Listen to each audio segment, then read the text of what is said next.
Good morning class. बेटे आज हम पढ़ेंगे पाठ 9। हमारे पाठ का नाम है साइना नेहवाल। साइना नेहवाल के नाम से आज कौन परिचित नहीं है। खेल जगत में भारत का परचम लहराने वाले इस बालिका ने वह कर दिखाया जो बैडमिंटन में पहले किसी भारतीय युवती ने नहीं किया। साइना ने मात्र 20 वर्ष की उम्र में विश्व की 3 शीर्ष महिला खिलाड़ियों में अपना नाम दर्ज करवाकर भारत का नाम रोशन कर दिया। साइना का जन्म 17 मार्च 1990 को हरियाणा हिसार में हुआ था। इनके पिता का नाम डॉक्टर हरवीर है। साइना के जन्म के कुछ वर्ष बाद ही डॉक्टर हरवीर परिवार सहित हैदराबाद जाकर रहने लगे।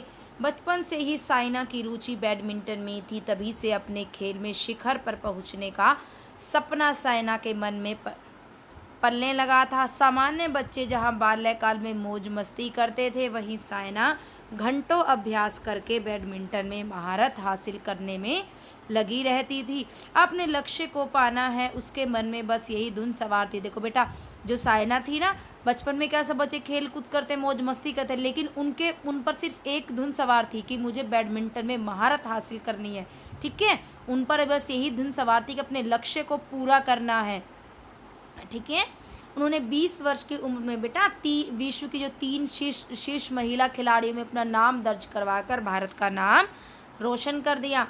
साइना की प्रतिभा को पहचान करके इनके पिता ने इन्हें हैदराबाद के लाल बहादुर स्टेडियम में साईं के प्रशिक्षक नानी प्रसाद से प्रशिक्षण दिलाया। अपनी बेटी के सपने को साकार करने के लिए उनके माता पिता ने कोई कसर नहीं छोड़ी।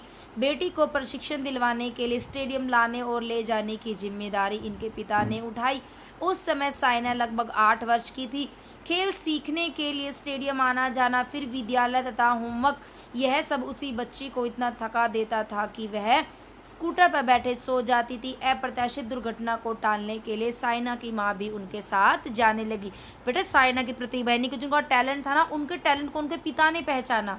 ठीक है, फिर उन्होंने हैदराबाद के लाल बहादुर स्टेडियम में उनको प्रशिक्षण दिलाया, यानी कि कोचिंग दिलाई। ठीक है, अपनी बेटी के सपने को साकार करने के लिए बेटा उसके माँ बाप ने भी बहुत मेहनत की। ठीक है, उन्होंने कमर कस ली थी, कोई कसर नहीं छोड़ी। ठीक है, उनके पिता उन्हें स्टेडियम में छोड़ने जाते थे, लेकर आते थे, ये सब काम उनके पिता का था। ठीक है, लेकिन जब वो खेल स्टेडियम में अपनी प्रैक्टिस करके आने के बाद बहुत थक जाती तो स्कूटर पर बैठी बैठी सो जाती थी। ठीक है, तो कोई दुर्घटना न हो, दुर्घटना को टालने के लिए उनकी माँ भी उनके साथ जाने लगी। साइना और उसके माता पिता की लगन और मेहनत ने कुछ ही वर्षों में रंग लाना शुरू कर दिया। साइना ने सब जूनियर और जूनियर खेलों में अपनी योग्यता सिद्ध कर दी। साइना पर तो जैसे पदक जीतने का जुनून सवार हो गया था। जूनियर चेक गणराज्य ओपन जीतना साइना के लिए महत्वपूर्ण उपलब्धि रही। इसके बाद मैनचेस्टर में हुए राष्ट्रमंडल खेलों में साइना ने रजत पदक जीता। फिर एशियाई स्टेलाइट चैंपियनशिप में देश की नंबर 1 खिलाड़ी अपर्णा को हराकर एकल खिताब जीतकर सनसनी फैला दी। इस उभरती हुई खिलाड़ी की प्रतिभा को और अधिक निखारने का कार्य मित्तल ट्रस्ट ने किया। यानी कि जब उसके माता पिता भी बहुत मेहनत कर रहे थे उसके साथ, उसके पिता उसको छोड़ के आते थे, लेके आते थे, माँ भी उनके साथ जाती थी, तो उसके माता पिता की लगन और साइना की मेहनत ने बेटा कुछ ही वर्षों में रंग लाना शुरू कर दिया। यानी कि उन्होंने सब जूनियर खेलों में अपनी योग्यता सिद्ध कर दी। ठीक है, साइना पर तो पद जीतने का, मेडल जीतने का बेटा जुनून सवार हो गया था और कुछ ही समय बाद इन्होंने एशियाई स्टेलाइट चैंपियनशिप में देश की नंबर 1 खिलाड़ी, देश की जो नंबर 1 खिलाड़ी थी ना, अपर्णा को हराकर खिताब जीतकर सनसनी फैला दी। इस उभरती हुई खिलाड़ी की प्रतिभा को निखारने का कार्य मित्तल ट्रस्ट ने किया। मित्तल ट्रस्ट का कार्य युवा प्रतिभाशाली खिलाड़ियों को सही राह दिखाना, उन्हें प्रोत्साहन एवं योगदान देना है। इस संस्था ने साइना को कोच गोपी चंद के साथ चीन में 3 मास के प्रशिक्षण के लिए भेजा। कोच पुलेला गोपी चंद से प्रशिक्षण पाकर इस 15 वर्षीय किशोरी के करियर का ग्राफ तेजी से शिखर की ओर बढ़ने लगा। प्रशिक्षण पाकर स्वदेश लौटी साइना ने राष्ट्रीय चैंपियनशिप में जोरदार प्रदर्शन कर एकल फाइनल में स्थान बनाया। इसके बाद मेलबर्न में 2006 में हुए राष्ट्रमंडल खेलों में युगल वर्ग का कांस्य पदक जीता। इसके 2 माह पश्चात दक्षिण कोरिया में जूनियर विश्व बैडमिंटन चैंपियनशिप की उपविजेता बनी और उसके 2 वर्ष बाद विश्व बैडमिंटन चैंपियनशिप खिताब जीतकर अपनी दावेदारी सिद्ध की। मनाली में फिलिपन ओपन का खिताब जीतकर साइना ने इतिहास रच दिया। साइना इस खिताब को जीतने वाली सबसे पहली कम उम्र की खिलाड़ी बनी। इसके बाद तो सुर्खियों में रहना जैसे साइना की नियति बन गई थी। देखो उनको कितने सारे अवार्ड मिले थे ना।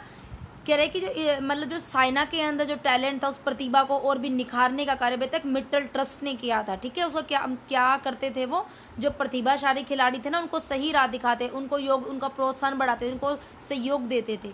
ठीक है, इस संस्था ने बेटा साइना के कोच गोपी चंद के साथ 3 माह के प्रशिक्षण के लिए चीन भेजा था।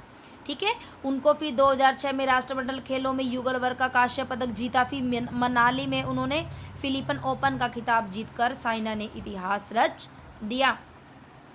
एक के बाद एक पदक जीतकर इस किशोरी ने सिद्ध कर दिया कि उच्च स्तर पर इसकी सफलताएं मात्र एक संयोग नहीं है।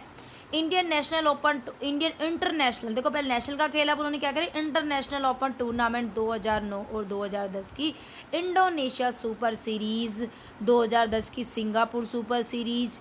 देखो 2009 और 2010 में इंडोनेशिया की सुपर सीरीज टूर्नामेंट में उन्होंने खिताब जीता। फिर सिंगापुर में वो 2010 में, फिर 11 और 12 में स्विस ओपन गोल्ड, 2010 के राष्ट्रमंडल खेलों में स्वर्ण पदक तथा लंदन ओलंपिक में एकल स्पर्धा का कांस्य पदक जीतकर साइना ओलंपिक में सेमीफाइनल तक पहुंचने वाली और पदक जीतने वाली पहली भारतीय बैडमिंटन खिलाड़ी बनी। इनकी अद्वितीय प्रतिभा को देखते हुए सरकार द्वारा इन्हें समय समय पर विभिन्न पुरस्कारों से सम्मानित किया गया। देखो बेटा, सरकार ने भी इनको भिन्न भिन्न पुरस्कार दिए थे। उन्होंने कितने सारे टूर्नामेंट खेले, देखो 2009 में इंटरनेशनल खेला, फिर सिंगापुर में खेला उन्होंने टूर्नामेंट। ठीक है, और वहाँ पर उन्होंने राष्ट्रमंडल खेलों में स्वर्ण पदक जीता था बेटा उन्होंने। ठीक है, इनकी अद्वितीय प्रतिभा को देखते हुए सरकार द्वारा इनको विभिन्न विभिन्न पुरस्कारों से सम्मानित किया गया। 2009 में अर्जुन पुरस्कार तथा इनके कोच, जो कि कोच थे ना उनके, गोपी चंद को द्रोणाचार्य सम्मान से सम्मानित किया गया। जनवरी 2010 में इन्हें पद्मश्री अवार्ड दिया गया तथा अगस्त 2010 में खेलों का शीर्ष अवार्ड राजीव गांधी खेल रत्न पुरस्कार दिया गया। तो देखो बेटा, साइना ने अपने सपने को साकार करने के लिए बहुत मेहनत की थी। वो दिन रात बहुत मेहनत की उन्होंने। जहाँ बचपन में बच्चे खेल कूद करते हैं, मौज मस्ती करते हैं, लेकिन सिर्फ उनका पे एक धुन सवार थी कि मुझे बैडमिंटन की बहुत बड़ी खिलाड़ी बनना है और महारत हासिल करनी है और भारत का नाम रोशन करना है। ठीक है, उन्हें यही सोचना था कि भारत का नाम रोशन करना है। इसलिए आपको भी साइना के जीवन से प्रेरित होकर अपना लक्ष्य निर्धारित करना चाहिए। उसको पूरा करने के लिए अपनी पूरी मेहनत और जी जान लगा देनी चाहिए। ठीक है, ओके, बाय क्लास।